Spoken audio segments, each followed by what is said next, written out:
She laughed louder than the music. That's what cut the deepest. Not the way her fingers slipped around his wrist, not even the way her head tilted back as he twirled her beneath the string lights, but the laughter. It was the kind of laugh she used to save for me. A sound that once lived in our kitchen during burnt pancakes and lazy Sundays. Now, it belonged to a man in a navy vest with a tattoo behind his ear. I was 3 steps away, close enough to smell the citrus in her hair as she spun, close enough that my reflection appeared in the mirrored wall behind them, alone, stiff, forgotten. No one noticed me. Not her. Not the crowd swaying to the bass-heavy remix of some 90s song we used to play in the car. I stood there with a glass of warm champagne, staring at my wife as she danced with a man who didn't flinch when she touched his chest. She leaned in, whispered something. He laughed. She laughed louder. I blinked. They moved together like they'd practiced it, like it was muscle memory, as if this wasn't their first time. Someone brushed past me with a tray of shrimp. I stepped aside, murmured an apology no one heard, and glanced down at my shirt, a light stain near the 3rd button. She used to warn me about stains. Now, she didn't even warn me about him. The music changed. Slower now. Dim lights. They didn't stop dancing. I swallowed the last of the champagne. It tasted like metal. She rested her cheek on his shoulder. That was it. I turned without a word, walked toward the exit. No one followed. No one asked. The host barely looked up from his selfie. Out in the hallway, I could still hear her laugh. It echoed through the door as it clicked shut behind me. I kept walking. But what I didn't expect, what no one expected, was that this silent walk into the dark would be the very thing she'd never recover from. The cold didn't bother me until I stopped walking. I stood under a dim yellow street lamp at the edge of the block, unsure whether to call a cab or just keep wandering until my feet gave out. My phone buzzed once in my pocket. I didn't check it. It was probably an ad or a late-night notification from a forgotten app. It definitely wasn't her. I knew that much. Darla didn't even notice me leave, and if she had, she would have assumed I needed air. That's what she always called my silences now. Air. I ended up circling back toward the parking lot behind the event center, hoping my car hadn't been towed. It hadn't, but I didn't get in. Instead, I leaned against the side of it, staring at the red glow seeping out of the frosted windows above. People were still dancing. The same song thudded, different beat. Still faceless noise. Still faceless people. I was about to drive away when the side door creaked open. At first, I thought it was her. My breath caught. But it wasn't. It was one of her coworkers. I think her name was Kendra or Kaylee or something with a sweet tone. She spotted me instantly and froze like I'd caught her sneaking out. She gave me a sad sort of smile and said, "You okay?" I wanted to lie. Wanted to say I was just getting something from the car. But all that came out was, does she do that often? She didn't ask what I meant. She didn't pretend not to know. She walked closer and leaned against the car next to mine, then looked straight ahead as if staring into the same questions I was. Honestly, she said after a pause, that wasn't the first time. Not with him. The street lamp buzzed above us. Somewhere across the parking lot, a bottle rolled and clinked. I gripped the edge of the car door, knuckles white, heart hammering. What do you mean? I asked, though I wasn't sure I wanted an answer. She sighed. There's been whispers at work. Late meetings. Missing conference calls. Inside jokes that don't make sense to anyone else. People talk, Curtis. But no one wanted to be the one to tell you. You always looked so proud of her. Proud. That word hit harder than I expected. I used to brag about Darla to anyone who'd listen. Her job. Her confidence. Her fire.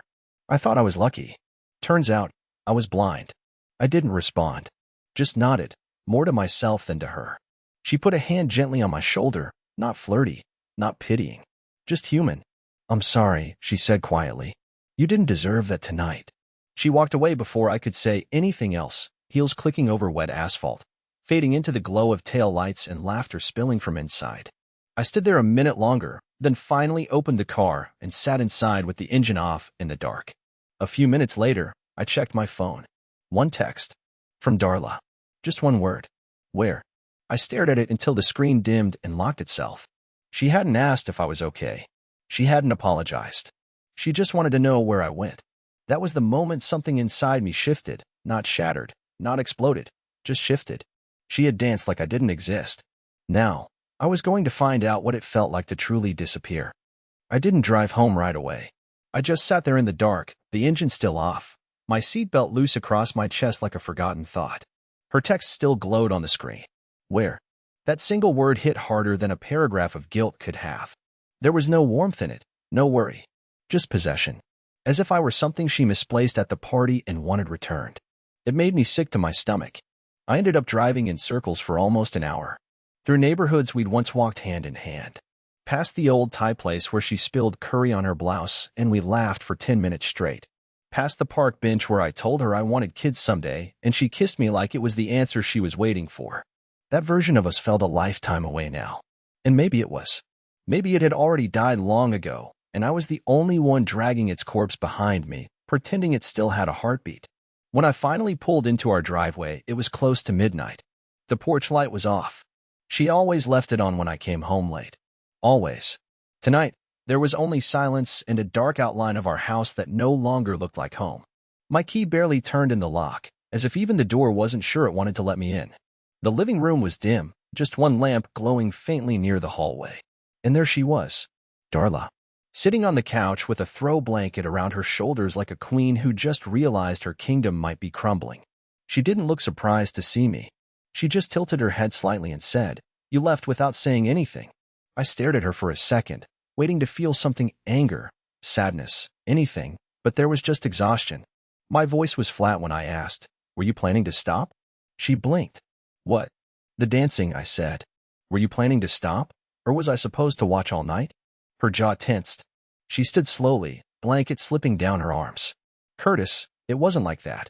He's just a friend from work." I almost laughed. Not because it was funny, nothing about this was, but because I had heard that exact sentence in so many bad movies and sad advice columns. Then why did it look like it was everything but just a friend? I asked.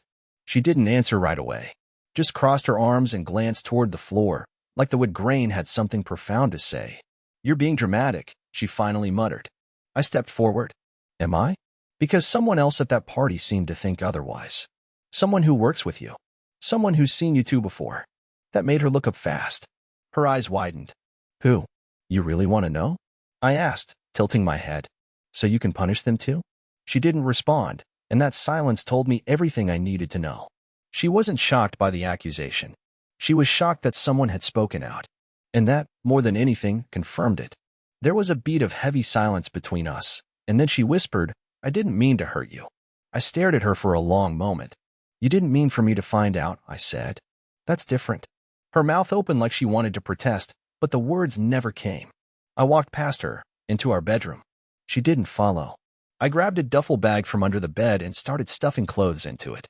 Not because I had a plan, not because I had somewhere to go, but because staying felt like surrendering to someone else's lies. When I stepped back into the hallway, she was still standing there, arms wrapped around herself like she was cold. "Where are you going?" she asked, voice small. "I don't know," I said honestly, "but not here." And with that, I walked out, not slamming the door, not yelling, just closing it, quietly, like sealing off a room you know you'll never enter again. I didn't know what was waiting for me out there, but I knew she wouldn't be dancing again anytime soon. The first night away was quiet in a way that didn't feel peaceful. It felt like something had been unplugged. I stayed in a dingy motel just outside town, one of those roadside places with vending machines that haven't been refilled in years and a flickering vacancy sign buzzing above the front desk. The sheets smelled like detergent and old air, and the AC rattled like it was struggling to remember how to breathe. But I didn't mind. It was the silence that hit me hardest. No creaking floorboards from Darla pacing at night. No sound of the fridge opening at 2 a.m. when she went for a snack and pretended not to see me watching her from the hallway. Just nothing. I lay there with my eyes open, staring at the dark ceiling, my phone face down on the side table, refusing to check it, even though it had buzzed 3 times. By morning, there were 7 missed calls. For texts. I didn't read them. I knew what they would say. Variations of, "Can we talk?" Or, "I didn't mean for it to go that far." But what none of them would say, what she would never admit, was, "I chose him." And I liked it. Instead of replying, I went for coffee. I walked half a mile to a diner I remembered from my early 20s, back when Darla and I were still dating. We'd once sat in that exact booth near the window, and she tried to guess the stories of every stranger that walked in. "That guy's definitely cheating," she whispered once about a man in a suit. "He looks too confident for someone eating alone." The irony wasn't lost on me now. While I was nursing my 3rd cup of bad coffee, my phone buzzed again. Not a message. A voicemail. I put it on speaker and listened to her voice pour out, thick with that fake tremble she used whenever she wanted pity. "Curtis," she began. "Please call me. Please. I know I messed up. It was stupid. I didn't mean anything by it. You just left, and I didn't know what to do. I've been sitting here all night thinking," and she paused. I could hear her swallow. "I miss you. Please don't do this. Just come home." I stared at the black screen, letting the words hang in the air. Home? That place wasn't home anymore. It was a place where I had watched myself vanish while the woman I loved swayed in someone else's arms like I was a bad memory. Her voice, that soft performative guilt, didn't move me. It annoyed me. Because deep down, I knew she didn't miss me. She missed what I gave her. Stability. Convenience. A man who didn't ask too many questions and folded the laundry without being told. A man who didn't press when she stayed late at work or forgot her charger at the office for the third time in a week. But I was no longer that man. Something about that dance floor, that laugh, that look, had torn the old version of me apart. And what was left now was someone colder, more awake, and less willing to be gaslighted back into submission. I didn't call her. Instead, I drove back to the house while she was still at work. I had my spare key. The dog barked when I opened the door. He came running up to me like I'd been gone a year. I knelt down and hugged him tighter than I've hugged anyone in months. Maybe he didn't understand what was happening, but dogs know when something's wrong. He didn't leave my side. I walked into the kitchen. Same counter. Same half-used bottle of wine on the island. I opened the fridge and saw her lunch from 2 days ago, untouched. Maybe she hadn't eaten.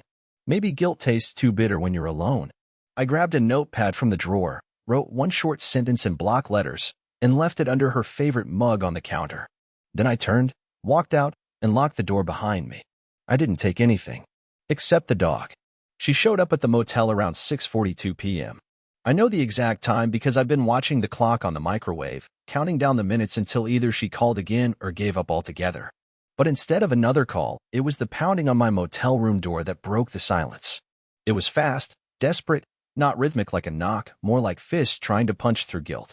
I didn't answer at first. I stood there on the other side, unmoving, listening as her breath caught between knocks. Then came her voice. "Curtis, I know you're in there. Please, just let me talk." The sound of her saying my name stirred something sour in my chest. I had imagined this moment in different ways over the past 24 hours, her crying, her yelling, her apologizing so convincingly it almost fooled me. But I never imagined her sounding small. Panicked. I opened the door halfway and stayed silent.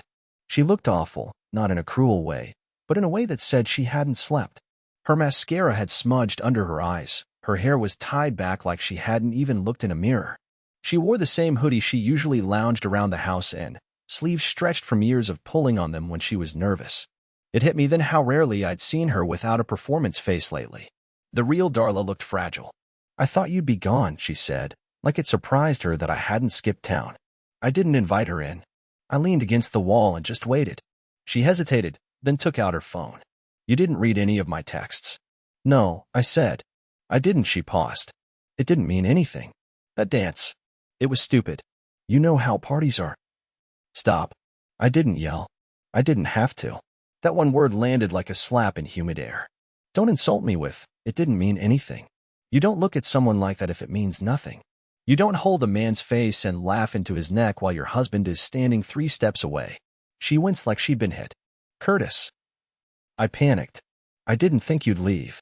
That's the part that hurts most," I said. "That you counted on me staying."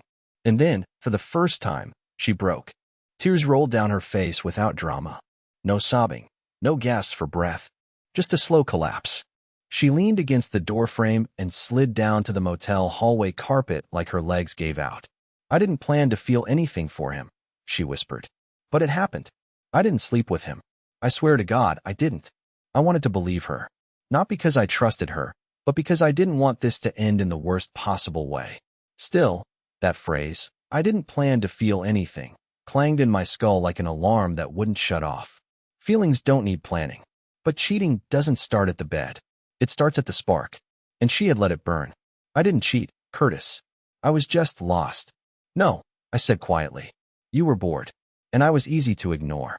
The silence stretched between us. She looked up, lips trembling. "Do you want me to leave?" I thought about that. Truly thought about it. "No," I said. I want you to go home. Because I already did. She blinked. You what? I stepped forward, looked her dead in the eye. I was at the house today. Took the dog. Left a note. She looked completely thrown. You took Archie? He's the only one in that house who looked for me when I was gone. Her jaw trembled. What did the note say? I gave a half smile. It said, you danced like I was invisible. Now you can live like I am. That landed like a hammer. She covered her mouth. Her knees curled toward her chest. She couldn't even make eye contact. And maybe for the first time in a very long time, she actually understood what it meant to lose something you took for granted. I turned back into the room and shut the door. I didn't lock it, but she didn't come in. The next few days felt like drifting through static. I didn't go back to the motel after that night. I moved into my buddy Leo's basement. Not exactly glamorous, but at least it didn't smell like industrial soap and wet carpet. Leo didn't ask many questions, which I appreciated. He saw the bag, the tired dog, and the hollow expression on my face, and just said, guest room's yours. Beer's in the fridge. I slept like the dead that first night, probably from sheer emotional exhaustion. When I woke up, Archie was curled at my feet, and my phone had 12 unread messages. I deleted every one of them without opening them. I didn't want explanations, not yet. I wanted space to feel like a person again, not a shadow in someone else's life. But what I didn't expect was what came next. 3 days after the party, I got a call from an unknown number. I ignored it. Then it called again. This time, I answered out of pure frustration, expecting a spam call or some desperate apology in disguise. But the voice on the other end wasn't Darla's. It was a woman's voice I didn't recognize, calm, hesitant. Hi, is this Curtis? She asked. Yes. Who is this? My name's Lena. I work with Darla. We've never met, but I thought you should know something. I stood up straight, blood going cold. What kind of something? She exhaled, as if gathering strength. I heard about what happened at the party. People at work have been whispering about it all week, and I just couldn't let it sit anymore. Curtis, this isn't the first time. I felt the air shift in the room, like a door had cracked open into something I wasn't ready to see. You mean the dancing? No. I mean, Miles. There was a pause. A long one. I don't want to get involved. Really, I don't, she continued. But there was a work trip a few months ago. 2 nights in Phoenix. Darla and Miles were booked in separate rooms, but someone accidentally walked in on them in the hotel gym. It was past midnight. He was shirtless. She was in leggings and a tank. There were looks. I sat down slowly on the edge of the guest bed. My knuckles were white on the phone. Why are you telling me this? Because when she got back, she wouldn't shut up about how exciting it was, Lena said, her voice thickening. She didn't say it out loud, not exactly. But we all knew. And you seem like a nice guy? A real one. I couldn't keep my mouth shut anymore. I thanked her barely. I think I mumbled something about how I appreciated it. But honestly, I don't remember the words that came out of my mouth. All I know is that after we hung up, I sat there for what felt like hours, letting that truth settle like poison in my bloodstream. She had already started the affair. The party wasn't the spark. It was just when I finally saw the fire. Later that night, Leo brought down 2 beers and said nothing when he handed me one. He just sat beside me and turned on the game. For an hour, we didn't speak, and it was the best conversation I'd had all week. But then I did something I didn't plan. I picked up my phone, scrolled past all of Darla's unopened messages, and opened the one voicemail I hadn't touched. The last one. It had been left the night she came to the motel, the night I shut the door on her. I listened. Her voice was shaky, quieter than before. Curtis, I know you hate me right now. I know I deserve that. But I need to tell you something, not because I think it'll fix anything, but because I don't want to carry it anymore. It wasn't just the dance. There was a night. In Phoenix. It happened. Once. I didn't think you'd ever know. But you should. You deserve the truth. I'm sorry. I am. For everything. She exhaled, as if finally releasing something she had been choking on. I never meant to destroy us. But maybe I already had, a long time ago. I just didn't notice until you walked away. Click. I let the silence stretch after the message ended. I didn't cry. I didn't throw the phone across the room. I just sat there and stared at the floor, wondering how many little choices it took to ruin something that once felt unbreakable. One dance. One trip. One lie. One more look when she thought I wasn't watching. And somewhere deep in that quiet space, a strange calm settled over me. I didn't want revenge. I didn't want to scream. I just wanted to be gone from her life completely, not as punishment, but as preservation. Because staying meant dying slowly, and I was already halfway there. The last thing I expected was the box on the porch. It was 3 days after Lena's call and 2 since I listened to Darla's voicemail confession. I hadn't answered any of her follow-ups. She'd sent more texts, shorter now, less emotional, more practical. Can we meet to talk? I need to explain. Where are you staying? I ignored them all. I wasn't ready for her face. I wasn't ready to hear another apology sculpted for sympathy. But then came the knock. Leo was upstairs. I was downstairs, feeding Archie bits of leftover chicken, trying not to think too hard about anything. The knock was soft, 2 slow taps, like whoever it was didn't really want to be there. I waited, listened. No voice. No footsteps walking away. I opened the basement door and peered out the narrow window facing the porch. No one there. But there was a box. I didn't recognize it at first. A plain cardboard thing, taped neatly. No name, no label. I walked outside, picked it up, and immediately noticed the handwriting scrawled on the top flap. Please. Just look. It wasn't heavy. Inside were old things, photo albums, a movie ticket stub from 2013, the keychain from our first road trip, a bracelet I gave her when she passed her licensing exam. And then the scrapbook. The one I made her during our 3rd year together, filled with our dumbest moments, Polaroids, handwritten captions, little dried flowers from that weekend in Asheville. I hadn't seen it in years. I'd assumed she'd lost it. Or maybe just didn't care enough to keep it. But here it was. On the first page, taped above the caption that read, "You're my reason to believe people don't always leave," was a sticky note in her handwriting. A single sentence, scribbled like it was torn straight from her chest. "I don't deserve you, but I miss the man I used to make laugh." I stood in the doorway holding that note, the dog sniffing the cardboard at my feet, while a storm of memories spun behind my eyes. How many smiles had I given her freely? How many meals cooked, apologies swallowed, sacrifices made quietly so she could feel loved, feel seen. And now she realized it only when I stopped handing it to her. But this box? It wasn't just guilt. It was a plea, a warning, a breadcrumb trail back to something she thought she'd buried, but now desperately wanted to unearth. And part of me hated how it worked, how it cracked open that hidden drawer in my chest where hope still stubbornly lived. Later that night, I went for a walk with Archie. The neighborhood was quiet, and the sky hung heavy with summer heat, stars dim behind thin clouds. We passed a house with a wedding in the backyard, paper lanterns, laughter, a soft jazz band playing something about forever. And for a moment, I felt a sharp twist in my ribs. Not jealousy, not regret, just mourning. Like watching a version of yourself from another timeline, waving goodbye without knowing why. I didn't sleep much that night. Around 3 a.m., I finally gave in and opened the last message Darla had sent. It was a photo, just a photo, of the kitchen. Our kitchen. Clean top to bottom, countertops cleared, her wine bottles gone. On the island was a single post-it. Same handwriting. It read, "No music since you left. No music. No dancing. No laughter." I stared at it for a long time, wondering if silence really meant grief, or if it just meant loneliness. And then, because I didn't know what else to do, I typed out a message. Simple. Honest. Why did it take losing me to hear the music stop? I didn't send it. But I also didn't delete it. I just stared at those words glowing in the dark, wondering which of us was more haunted, her, by what she'd done, or me, by what I might still feel. I didn't plan to go back. I swear, I didn't.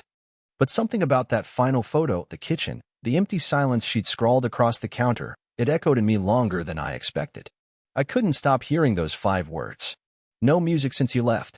It wasn't poetry. It wasn't manipulation. It was just a sad truth. 3 days passed. I went to work. I tiled 2 small bathrooms and pretended to care about grout colors. I laughed at Leo's jokes and kept pretending I was done feeling things. But when I got home late Thursday night, Archie sat by the door with that quiet, expectant look. He hadn't eaten much that day.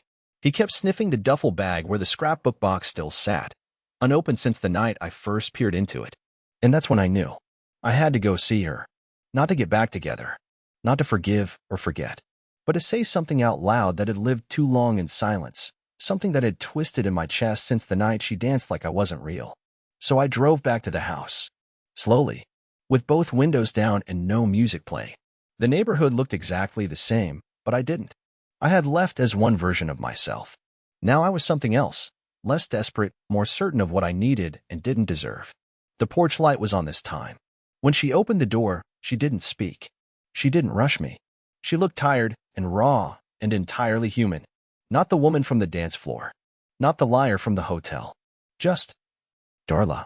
The woman I had once loved fiercely and now looked at with something gentler, like sadness that had finally finished its storm and turned into stillness. I stepped inside. The house smelled like coffee and lemon. She'd been cleaning again. I followed her into the kitchen where she motioned toward the table, where 2 mugs were already set. I sat. She sat. For a long time, we just looked at each other. Finally, I spoke. I came back because I needed to say something. Not for you. For me. She nodded, holding her cup like it was anchoring her to the floor. You broke something in me, I said softly. Not just that night. Not just Phoenix. For months, I kept waiting for you to come back to me, and I didn't realize you'd already gone.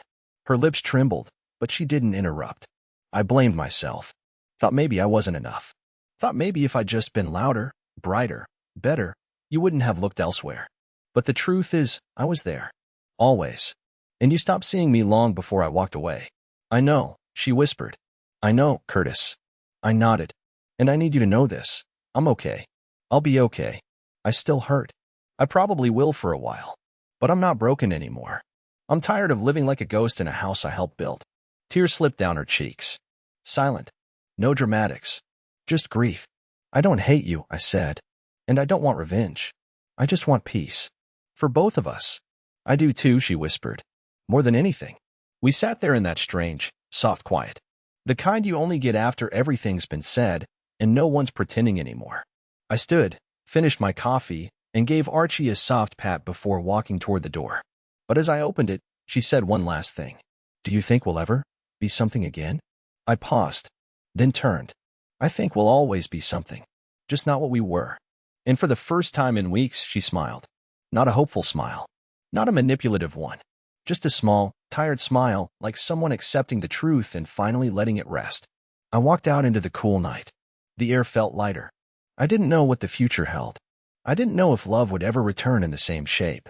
But I knew who I was now. And I knew, finally, that I hadn't lost myself. Not entirely. Somewhere out there, I could still hear music. And this time, it was mine.